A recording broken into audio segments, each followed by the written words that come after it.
ചോദ്യമാണ്. ഞങ്ങളത് ഒരാശങ്കയ്ക്കും അവകാശമില്ല. സംസ്ഥാന ഗവൺമെന്റ് അതിന് സബ്സിഡി കൊടുക്കും KSRTC.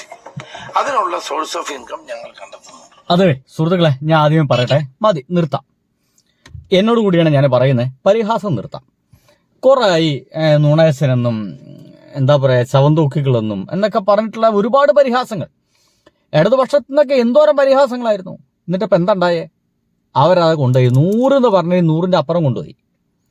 മൂഞ്ചി തിരിഞ്ഞിരിക്കേണ്ടി വന്നില്ലേ? ഞാനടക്കമുള്ള ഇവിടെ ഇടതുപക്ഷത്തെ സ്നേഹിക്കുന്ന ആളുകൾക്ക് പച്ചയ്ക്ക് മൂഞ്ചി തിരിഞ്ഞിരിക്കുകയാണ്. അപ്പോഴാണ് ഒരു പുതിയ പരിഹാസങ്ങൾ. എന്താണ് പരിഹാസം? ഇന്ദിരാ ഗ്യാരണ്ടി. എന്താ ഇന്ദിരാ ഗ്യാരണ്ടി? ഇന്ദിരാ ഗ്യാരണ്ടിയുടെ ഭാഗമായിട്ട് ഫ്രീ ആയിട്ട് സ്ത്രീകൾക്ക് ബസ്സിൽ യാത്ര ചെയ്യാം. ലൈറ്റ് നീ അവിടെ ഇരുന്നോ? ഇടയ്ക്കൊക്കെ തലയ്ക്ക് വെളിച്ചം വരാൻ വേണ്ടിയിട്ടാണ്. വെളിച്ചം വരില്ല എന്നാണോ? എന്താ സ്ത്രീകൾക്ക് ഫ്രീ ആയിട്ട് യാത്ര ചെയ്യാം KSRTC ബസ്സിൽ, എല്ലാ ബസ്സിലും കേട്ടോ. അങ്ങനെ ഫ്രീ ആയിട്ട് ബസ്സിൽ യാത്ര KSRTCയിൽ എല്ലാ സ്ത്രീകൾക്കും യാത്ര ചെയ്യാമെന്ന് വച്ചു കഴിഞ്ഞാൽ കേരളത്തിലെ പ്രൈവറ്റ് ബസ്സുകളുടെ കഞ്ഞുകൂടി മുട്ടാൻ പോകുന്നു എന്നർത്ഥം. അങ്ങനെ പ്രൈവറ്റ് ബസ്സുകളുടെ കഞ്ഞുകൂടി മുട്ടാൻ പോവുകയാണെങ്കിൽ പ്രൈവറ്റ് ബസ്സുകാർ സമരത്തിനിറങ്ങും. അപ്പൊ യാത്ര ഇവിടെ മുടക്കും. നമ്മൾ അങ്ങനെ ഒന്ന് കടന്ന് ചിന്തിക്കേണ്ട ആവശ്യമില്ല. ഒരിക്കലും കടന്ന് ചിന്തിക്കേണ്ട ആവശ്യമില്ല. എല്ലാവരും വിചാരിക്കുന്നത് ഇതൊക്കെ നടക്കുവോടെ എന്നാണ്. അപ്പോഴാണ് ഒരു മനുഷ്യൻ ഇങ്ങനെ വരുന്നത്. അദ്ദേഹം കൃത്യമായിട്ട് പറയുന്നു, അതിനുള്ള പ്ലാനൊക്കെ ഞങ്ങളുടെ കയ്യിലുണ്ട്, പരിഹാസം നിർത്തിക്കോളെ. അതെ തീർച്ചയായിട്ടും നല്ല ചോദ്യമാണ്. ഞങ്ങളത് ഒരാശങ്കയ്ക്കും അവകാശമില്ല. സംസ്ഥാന ഗവൺമെന്റ് അതിന് സബ്സിഡി കൊടുക്കും KSRTC. കണ്ടില്ലേ? സംസ്ഥാന ഗവൺമെന്റ് KSRTCക്ക് അതിന് സബ്സിഡി കൊടുക്കും. അതായത് KSRTC എന്ന് മുതലാണ് ഇവർ അധികാരത്തിൽ കയറുന്നത്. ഇലക്ഷൻ കഴിഞ്ഞ് റിസൾട്ട് കഴിഞ്ഞിട്ട് 3 ദിവസമായി. ഇപ്പോഴും മുഖ്യമന്ത്രി ആരാന്നുള്ള കാര്യത്തിൽ തീരുമാനമായിട്ടില്ല. അതെന്തായാലും ആവട്ടെ എന്നാണ് ഇവർ അധികാരത്തിൽ കയറുന്നത്. അതിന്റെ പിറ്റേ ദിവസം മുതൽ ബസ്സിൽ കയറി ഇരുന്നിട്ട് ടിക്കറ്റ് എവിടെയെന്ന് കണ്ടക്ടർ ചോദിക്കുമ്പോൾ അത് സതീശേട്ടൻ തരും എന്ന് സ്ത്രീകൾക്ക് ധൈര്യമായിട്ട് പറയാം. ഒരു സംശയമുള്ളതാ പറയാം. കാരണം വീണ്ടും പറഞ്ഞിരിക്കുന്നു, KSRTC ബസ്സിൽ സ്ത്രീകൾക്ക് സൗജന്യ യാത്ര എങ്ങനെ? മാധ്യമപ്രവർത്തകർക്ക് ചോദ്യത്തിന് ഉത്തരം നൽകി രമേശ് ചെന്നിത്തല. ഞങ്ങൾ കണ്ടെത്തുന്നുണ്ട്. അതിന് ഇവിടുത്തെ ധാരാളിത്വവും അതോടൊപ്പം തന്നെ ഒറ്റ മിനിറ്റ്. അതായത് KSRTCയിൽ ഭയങ്കര ധാരാളിത്തമുണ്ട്. ഈ KSRTC മന്ത്രി ആയിരുന്നല്ലോ നമ്മുടെ ഗണേഷ് കുമാർ. മൂപ്പര് AC ബസ്, അതിലിപ്പോ ഒരു എയ്റോപ്ലെയിനിൽ സഞ്ചരിക്കുന്ന പോലെയുള്ള ഒരു സൗകര്യങ്ങളൊക്കെ KSRTCയിൽ കൊണ്ടുവന്നിരുന്നു. അതൊക്കെ ധാരാളിത്തമാണ്. എന്തിനാടെ നമുക്ക് ചുമ്മാ ഒന്ന് ബസ്സിൽ യാത്ര ചെയ്യാൻ വേണ്ടിയിട്ട് എയ്റോപ്ലെയിനൊക്കെ വിമാനത്തിലൊക്കെ പോകുന്ന സൗകര്യങ്ങളൊക്കെ എന്തിനാടെ ബസ്സിൽ? വല്ല ആവശ്യമുണ്ടോ? ഒന്ന് ചൂട് കാറ്റ് കൊണ്ടുവച്ചിട്ട് മലയാളികൾക്ക് എന്താണ് സംഭവിക്കാനുള്ളത്? നമ്മൾ ഭയങ്കര അധ്വാനശീലമുള്ള ആളുകളല്ലേ. ഒന്ന് ചൂട് കാറ്റ് കൊണ്ടു, ഒന്നിങ്ങനെ പോകുന്ന സമയത്ത് ഒന്ന് മഴ ചാറിയപ്പോൾ ഒരല്പം നമ്മളെ ശീതളമേത്ത് തട്ടി. ഇതുകൊണ്ട് എന്നാ സംഭവിക്കാനുള്ളത്? വല്ലതും സംഭവിക്കാനുണ്ടോ? ഒരു തേങ്ങ സംഭവിക്കാനില്ല. അതൊക്കെ കൊള്ളണം. നമ്മൾ മലയാളികളാണ്. അപ്പോൾ അത്തരത്തിലുള്ള AC ബസ്സുകള് എല്ലാതും ഇങ്ങനെ അടച്ചുപൂട്ടിട്ട് ഫുള്ള് AC കിട്ടിട്ട് ഭയങ്കര സുഖമായിട്ട് കോഴിക്കോട് മുതൽ തിരുവനന്തപുരം വരെ ഇങ്ങനെ കടന്ന് യാത്ര ചെയ്യണ പരിപാടിയില്ലേ? ഇതൊക്കെ നിർത്തണം. ഇതൊക്കെ ധാരാളിത്തമാണ് അല്ലേ? ഞാൻ അതിനെ ധാരാളിത്തം എന്നേ പറയൂ. എനിക്ക് രമേശ് ചെന്നിത്തല പറഞ്ഞപ്പോഴാണ് എനിക്ക് മനസ്സിലായത് അത് ധാരാളിത്തമാണ്. ഞാനൊന്നും അങ്ങനെ യാത്ര ചെയ്തിട്ടില്ല. അപ്പൊ പിന്നെ ആരും അങ്ങനെ യാത്ര ചെയ്യണ്ട, ഇല്ലയോ? നമ്മുടെ ജീവിതത്തിൽ കുറച്ച് കഷ്ടപ്പാടും ദുരിതമൊക്കെ വേണ്ടേ? അങ്ങനെ തന്നെ യാത്ര ചെയ്യണം, ഭയങ്കര സുഖമായിട്ട് AC തന്നെ യാത്ര ചെയ്യണം. ശരിയായ പരിപാടിയല്ല. അപ്പൊ ആ ധാരാളിത്തമായിട്ടുള്ള ഇത്തരം പരിപാടികളൊക്കെ ഒന്ന് കട്ട് ചെയ്ത് കഴിഞ്ഞാൽ തന്നെ KSRTC ലാഭമാവും, മഹത്തായ ലാഭമാവും. ആ ലാഭത്തിന്റെ ഒരു ശതമാനമൊക്കെ എടുത്തിട്ട് സ്ത്രീകളുടെ യാത്ര, സ്ത്രീകൾക്ക് അത്ര വലിയ സ്വാതന്ത്ര്യം കൊടുക്കുന്ന ഒരു സംഭവമാണ്. എല്ലാം നിർത്തി ഇതിനാവശ്യമായ ഫണ്ട് കണ്ടെത്താനുള്ള നടപടിയെ പറ്റി ഞങ്ങൾ പഠനം നടത്തിയിട്ടാണ് ഇത് പ്രഖ്യാപിച്ചത്. അതാണ്, ചുമ്മാ വന്നുകൊണ്ടേ അധികാരത്തിൽ എങ്ങനെയെങ്കിലൊക്കെ കയറിക്കൂടണമെന്ന് വിചാരിച്ചിട്ട് ചുമ്മാ പറഞ്ഞതല്ല. പഠനം നടത്തിയിട്ടുണ്ട്, അസലായിട്ടുള്ള പഠനം. എങ്ങനെയാണ് ഇതിൽ നടപ്പിൽ വരുത്തുകയെന്ന് കൃത്യമായിട്ടും പഠനം നടത്തിയിട്ടുണ്ട്. പഠനം നടത്താൻ വേണ്ടി ഇവർ ഏറ്റെടുത്തത് രേവന്ത് റെഡ്ഡിയുടെ ഒക്കെ സംസ്ഥാനമാണ്. അവിടെ സ്ത്രീകൾക്ക് ഫ്രീ ആയിട്ടാണ് യാത്ര. അവിടെ അതുകൊണ്ട് വളരെ ഫ്രീ ആയിട്ട് യാത്ര കൊടുക്കുന്നതുകൊണ്ട് തന്നെ അവിടെയുള്ള ഈ പൊതുമേഖല ഈ ഒരു ബസ് സംവിധാനം ഇല്ലേ, നമ്മുടെ പോലത്തെ KSRTC അവിടെ ഉണ്ടല്ലോ, അവർ ഭയങ്കര ലാഭത്തിലാണ്, അപാരമായിട്ടുള്ള ലാഭത്തിലാണ്.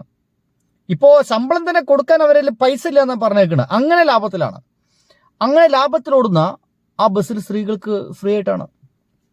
അങ്ങനെ അവിടെ നിന്നൊക്കെ പഠിക്കാൻ പോയതായി, അവിടെയൊക്കെ ആയിരിക്കും പഠിക്കാൻ പോയിട്ടുണ്ടാവുക. അവിടെ നിന്നൊക്കെ പഠിച്ചിട്ട് കൃത്യമായിട്ടുള്ള ഒരു രേഖ ഉണ്ടാക്കിയിട്ടാണ് ഇറങ്ങിയിട്ടുള്ളത്. അല്ലാതെ എന്താ പറയുക, എന്തെങ്കിലുമൊക്കെ പറഞ്ഞു വന്നതല്ല.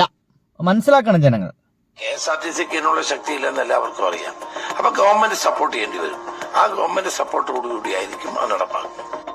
അത് യാഥാർത്ഥ്യം. KSRTC എന്തായാലും അതിനുള്ള ശക്തിയൊന്നുമില്ല. അപ്പൊ പിന്നെ ഗവൺമെന്റ് എന്തായാലും സപ്പോർട്ട് ചെയ്യണം. സോറി, മെയ് 6-ന് അതായത് ഇന്നലെയാണ് ഇദ്ദേഹം ഇത് പറഞ്ഞ് സുഹൃത്തുക്കളെ, ഇന്നലെ വന്നതാ. അപ്പൊ സീരിയസ് ആയിട്ട് തന്നെയാണ്, കൃത്യമായിട്ടും അത് നടപ്പിൽ വരുത്തുന്ന കാര്യത്തിൽ ഒരു സംശയവും ആർക്കും വേണ്ട. അതായത് ഈ കളിപ്പിക്കലുകൾ ഇതൊക്കെ നടക്കുന്ന കാര്യമാണ്. അവിടെ വിജയനോട് ചോദിച്ചില്ലേ, വിജയ്ക്കൊക്കെ ഇവിടെ ഒന്നോ രണ്ടോ സീറ്റ് കിട്ടുമായിരിക്കും എന്ന് പറഞ്ഞിട്ട് എന്താ തമിഴ്നാട് മുഴുവൻ വിജയം ഏറ്റെടുത്തില്ലേ, എടുത്തു കൊണ്ടുപോയില്ലേ?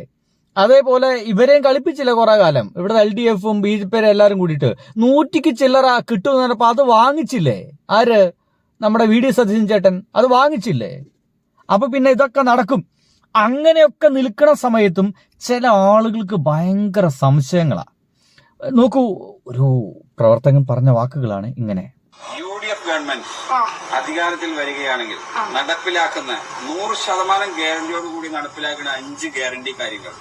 ഒന്നാമത്തത്, KSRTC ബസ്സിൽ വനിതകൾക്ക് സൗജന്യ യാത്ര, ഉറപ്പ് നമ്പർ 1. കണ്ടില്ലേ, ഉറപ്പ് നമ്പർ 1 എന്ന് പറഞ്ഞുകൊണ്ട് ഒരു UDF പ്രവർത്തകന്, ഇദ്ദേഹം ആരാന്ന് എനിക്കറിയില്ല. എന്തായാലും അദ്ദേഹം വളരെയധികം കോൺഫിഡൻസോട് കൂടിയിട്ട്, ഇരുട്ടായിരിക്കുന്നു, ഏതൊരു വൈകുന്നേരം നേരത്തെ ഏതൊരു വീട്ടിൽ പോയിട്ടാണ് ഇതിങ്ങനെ പ്രഖ്യാപിച്ചിട്ടുള്ളത്. ഉറപ്പിന്റെ പുറത്താണ്, ഇത്തരം ആളുകൾ ഉറപ്പിന്റെ പുറത്താ. അപ്പോഴും ചില ആളുകൾക്ക് ഭയങ്കര ഡൗട്ടാന്നേ. ചില ഇടതുപക്ഷ എന്താ പറയുക ബുദ്ധിജീവി മൂരാച്ചികളുണ്ട്. ഇവന്മാർക്ക് എല്ലാറ്റിനും ഡൗട്ട്. കോൺഗ്രസ്സുകാർക്ക് ഒന്നും ചെയ്യാൻ കഴിയില്ല. കോൺഗ്രസ്സുകാരൊക്കെ എന്തോ അടപടല മൂഞ്ചി കിടക്കുന്ന ആൾക്കാരാണ്, മുഖ്യമന്ത്രിയെ പോലും നിയമിക്കാൻ പറ്റാത്ത ആൾക്കാരാണ് എന്നൊക്കെ പറയുന്നേ. അങ്ങനെ പറയാൻ കാരണം എന്താ അറിയോ? അത് ഈ ഒരു പോസ്റ്റാണ്. നോക്കിയേ, UDFന് ഭൂരിപക്ഷം ലഭിച്ച് 5 മിനിറ്റിനുള്ളിൽ മുഖ്യമന്ത്രിയെ തീരുമാനിക്കും. ശരിയാണ്, നമ്മളതിന് PC വിഷ്ണുനാഥിനെ കുറ്റം പറയാൻ പാടുണ്ടോ? ഏത് ദിവസത്തെ 5 മിനിറ്റ് എന്ന് അദ്ദേഹം പറഞ്ഞിട്ടില്ല. ഭൂരിപക്ഷം ലഭിച്ചതിന് ശേഷം 5 മിനിറ്റിനുള്ളിൽ എന്നാ പറഞ്ഞിട്ടുള്ളൂ. ഏത് ദിവസത്തെ 5 മിനിറ്റ്, ഏത് മണിക്കൂറിലെ 5 മിനിറ്റ് എന്ന് ഒരിക്കലും PC വിഷ്ണുനാഥ് പറഞ്ഞിട്ടില്ല. എന്നതിനാൽ PC വിഷ്ണുനാഥിന്റെ നെഞ്ചത്ത് നിങ്ങൾ കയറരുത്. ഇതിപ്പോ ഞാൻ പറഞ്ഞല്ല കേട്ടോ, ഇദ്ദേഹം പറഞ്ഞതാണ്, നെഞ്ചത്ത് കയറരുത്. ഓക്കെ, അപ്പോൾ ഞാൻ പറഞ്ഞില്ലേ, ചില മൂരാച്ചികൾക്ക് ഭയങ്കര ഡൗട്ടാണെന്ന്, ഭയങ്കര ഒടുവിലത്തെ ഡൗട്ട്. ആ ഡൗട്ട് ഒന്ന് നിങ്ങൾ കേട്ടോക്കി.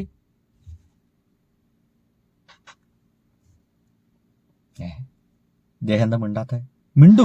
1 വർഷം കഴിയുന്നതിന് മുമ്പ് പറയും ഖജനാവിൽ പൈസയില്ല, ഇനി ഇങ്ങനെ മുമ്പോട്ട് പോകാൻ കഴിയില്ല, കറണ്ട് ഇങ്ങനെ മുടക്കാൻ കഴിയില്ല, ട്രാൻസ്പോർട്ട് നഷ്ടത്തിലായിരിക്കും, പൊതുമേഖല മുമ്പോട്ട് പോകാൻ കഴിയില്ല, പൊതുമേഖല മുമ്പോട്ട് പോകാൻ കഴിയില്ല, പെൻഷൻ കൊടുക്കാൻ പൈസയില്ല, ശമ്പളം കൊടുക്കാൻ പെൻഷനില്ല എന്ന് UDF ഒന്ന് 1 വർഷം കഴിയുന്നതിന് മുമ്പ് പറയും. അതാണ് കഴിഞ്ഞ 10 വർഷം മുമ്പുള്ള സ്ഥിതി. അപ്പൊ നമുക്ക് കിട്ടുന്ന പല മേഖലകളിലും എന്തൊരു കഷ്ടത. ഒരു ടീം ഇവിടെ വിജയിച്ചു 100-ലധികം സീറ്റ്. എന്തൊക്കെ പറഞ്ഞാലും ചേട്ടാ, നിങ്ങളടക്കമുള്ള ആളുകൾ എത്ര കാലമായിട്ട് പറയാൻ തുടങ്ങിയിട്ടും ജനങ്ങൾ അത് വിശ്വസിച്ചിട്ടില്ലല്ലോ. ജനങ്ങൾക്ക് UDFന് വിശ്വാസമാണ്. അത് 100% വിശ്വാസമാണ് എന്നതിന്റെ സൂചനയാണ് 100 സീറ്റാണ് കൊടുത്തിട്ടുള്ളത്, അല്ലേ? 100-ലധികം സീറ്റ് കൊടുത്തിരിക്കും. എന്നിട്ടും ഇങ്ങനെ നെഗറ്റീവ് മാത്രം പറയാമെന്നാലോ. എന്തായാലും നമുക്ക് 1-2 വാക്ക് കേൾക്കാം. പോരായ്മ വന്നിട്ടുള്ളൂ. സർക്കാരിന്റെ ഇച്ഛാശക്തിയുള്ള ഒരു കുറവും നിലവിൽ വന്നിട്ടില്ല. എന്ന് മാത്രമല്ല, ഒരു കാര്യം നമ്മൾ മനസ്സിലാക്കേണ്ട, 140 നിയോജക മണ്ഡലത്തിലെയും ഒരു MLA-മാരും ഞാൻ UDF ആയതുകൊണ്ടാണ്, ഞാൻ ലീഗ് ആയതുകൊണ്ടാണ് എൻ്റെ പന്ത്രണ്ടത്തേക്ക് പൈസ കിട്ടാത്തതെന്ന് ഇതേവരെ ഒരു MLA ഈ 10 വർഷക്കാലത്തിനിടയ്ക്ക് സർക്കാരിനെതിരെ ഒരു ആരോപണം ഉന്നയിച്ചില്ല. അപ്പം വികസനത്തിലൊരു ആശയം കരുതിയിട്ടില്ല സർക്കാരിന്. എന്തായാലും നിങ്ങൾ എന്തൊക്കെ പറഞ്ഞാലും ഞാൻ അതിനെ, ഇദ്ദേഹത്തിന്റെ വാക്കുകൾ അംഗീകരിക്കുന്നില്ല. കാരണം വൃത്തിയായിട്ട് പഠനമൊക്കെ നടത്തിയിട്ടാണ് ഇറങ്ങിയിട്ടുള്ളത്. എന്ന് മുതലാണോ, 5 മിനിറ്റിലാണോ അധികാരത്തിൽ കയറുന്നത്, അതിന്റെ അതിനപ്പുറം ഒരു ദിവസം പിന്നെ ചെറിയ കാലതാമസം എന്ന് പറയുന്നത് ആ ഫയലൊന്ന് ഓഫീസിൽ നിന്നൊന്ന് ഓഫീസിലേക്ക് എത്താൻ അതൊന്ന് ഒപ്പിടാനുള്ള ഒരു കാലതാമസമൊക്കെ ഉണ്ടാവുള്ളൂ. അത് ഒപ്പിടേണ്ട ആദ്യം 21,000 രൂപ ആശാ വർക്കർമാരുടെ പണത്തിൽ 21,000 മാസം കൊടുക്കാനുള്ള ആ ഫയൽ ഒപ്പിടണം. പിന്നെ സ്ത്രീകൾക്ക് സൗജന്യ യാത്ര ഒപ്പിടണം. പിന്നെ 25 ലക്ഷം രൂപ പെൻഷൻ അല്ലട്ടോ, നമ്മുടെ ആരോഗ്യ ഇൻഷുറൻസ് ഉമ്മൻചാണ്ടിയുടെ പേരുള്ളത് അതിലൊപ്പിടണം. പിന്നെ പിന്നെ 5 ലക്ഷം രൂപ പലിശയില്ലാത്ത വായ്പയിൽ ഒപ്പിടണം. പിന്നെ ഒന്നുകൂടി ഉണ്ടായിരുന്നല്ലോ, 3,000 രൂപ നമ്മുടെ 60 വയസ്സ് കഴിഞ്ഞ ആളുകൾക്കുള്ള. ഇത്ര സിമ്പിളാ, 4-5 ഒപ്പല്ലേ വേണ്ടുള്ളൂ. അപ്പോൾ സുഹൃത്തുക്കളെ, കീപ്പ് വാച്ചിങ്. ഒന്ന് സബ് ചെയ്യുക, എൻ്റെ വീഡിയോസ് മുമ്പിലേക്ക് എത്തും. ഇഷ്ടമാണെങ്കിൽ ഷെയർ ചെയ്യുന്നത്, സേവ് ചെയ്ത് വെച്ചോളി, ഉപകാരപ്പെടും. ബൈ.